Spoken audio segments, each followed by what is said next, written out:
వీర్య కణాల sample volume amount తక్కువగా ఉంటే ప్రెగ్నెన్సీ వచ్చే అవకాశాలు కూడా తక్కువగా ఉంటాయా?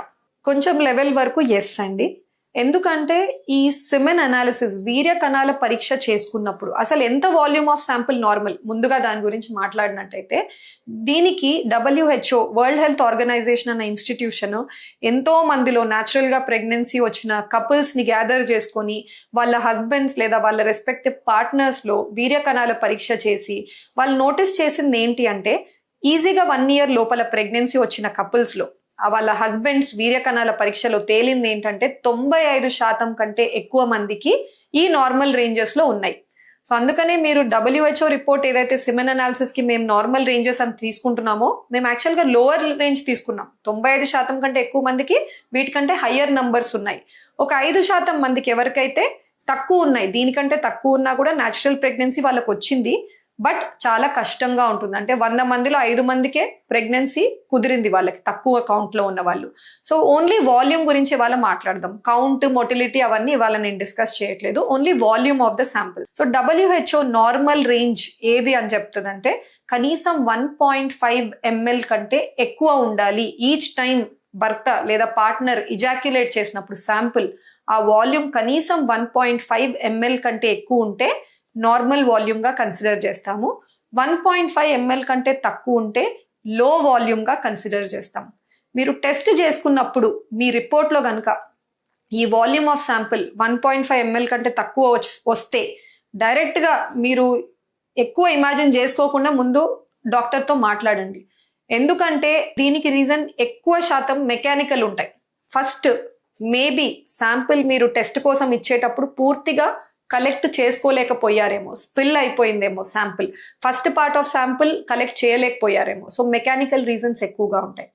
సెకండ్ వచ్చేసి ఆ ముందు రోజు నైట్ సరిగ్గా నిద్ర లేదు, చాలా టెన్షన్, స్ట్రెస్ఫుల్ ఎన్వైరన్మెంట్లో ఇస్తున్నారు.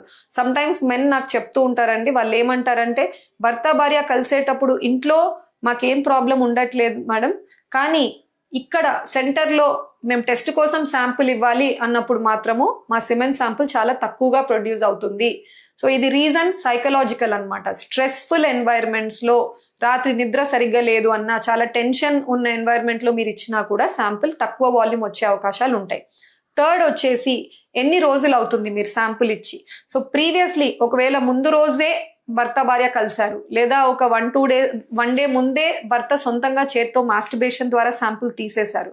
సో చాలా తక్కువ గ్యాప్ ఉన్నప్పుడు subsequent sample, so immediate next time మీరు ఇచ్చే శాంపుల్ కూడా వాల్యూమ్ తక్కువ ఉండే ఛాన్సెస్ ఉంటాయి. సో అందుకని ఇవి ముందు మీరు చూసుకోవాల్సి ఉంటుంది.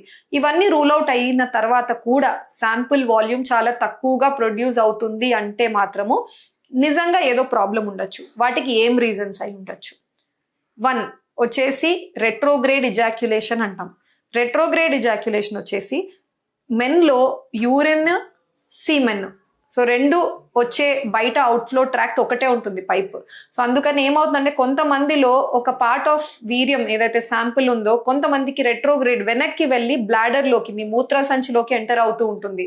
సో వీళ్ళకి రెట్రోగ్రేడ్ ఇజాక్యులేషన్ ఉంది అని తెలుసుకోవాలంటే ఏం చేస్తామంటే వాళ్ళు చేత్తో శాంపుల్ తీసిన తర్వాత ఇమీడియట్గా పాస్ అయిన యూరిన్ని కూడా కలెక్ట్ చేసుకోమని చెప్తాము.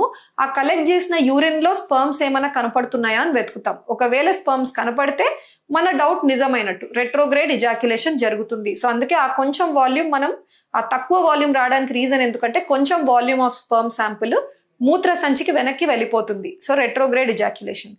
సెకండ్ వచ్చేసి బయటకు వచ్చే దారుల్లో ఎక్కడన్నా బ్లాక్ ఉంది, రైట్ టెస్టిస్, లెఫ్ట్ టెస్టిస్, 2 బీజాలు ఉన్నాయి, 2 వైపుల నుంచి మనకు స్పర్మ్స్ ప్రొడ్యూస్ అవుతాయి, సీమెన్ ప్రొడ్యూస్ అవుతుంది.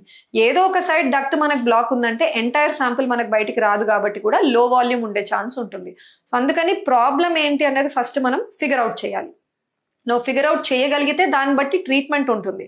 సో నేను అన్నట్టు ఎక్కువ శాతం మనం లో వాల్యూమ్ శాంపుల్కి రీజన్స్ ఏం చూస్తామంటే లైఫ్ స్టైల్.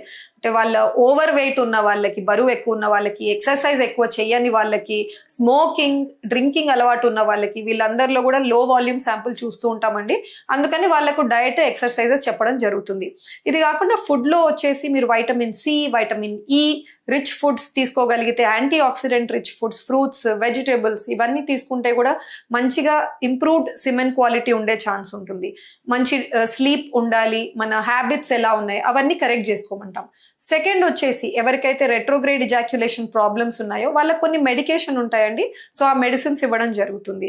లేదు వాళ్ళకి బయటకు వచ్చే దారుల్లో బ్లాక్స్ ఉన్నాయి, so that can only be addressed with a surgery. So surgical intervention అవసరం పడుతుంది. ఇన్స్పైట్ ఆఫ్ లో వాల్యూమ్, అంటే లో వాల్యూమ్ ఉంటే ప్రెగ్నెన్సీ రాదు అని అయితే కాదండి, బట్ కొంచెం వరకు కష్టం అవ్వచ్చు.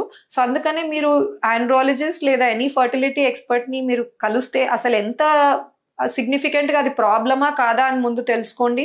ప్రెగ్నెన్సీ రాక ఎంత టైం పడుతుంది, ఎంత టైం నుంచి ట్రై చేస్తున్నారు, వైఫ్ సైడ్ నుంచి కూడా ఫ్యాక్టర్స్ ఏమున్నాయంటే మీది ఒక్కటే ఐసోలేట్ చేయకుండా వైఫ్ని కూడా ఇవాల్యుయేట్ చేసుకొని ట్రీట్మెంట్ ఏదన్నా అవసరం ఉంటే ART treatments, assisted reproductive technique కింద న్యూమరస్ ఫర్టిలిటీ ట్రీట్మెంట్స్ ఉంటాయి, అవి తీసుకోవాల్సి ఉంటుంది ప్రెగ్నెన్సీ కోసం.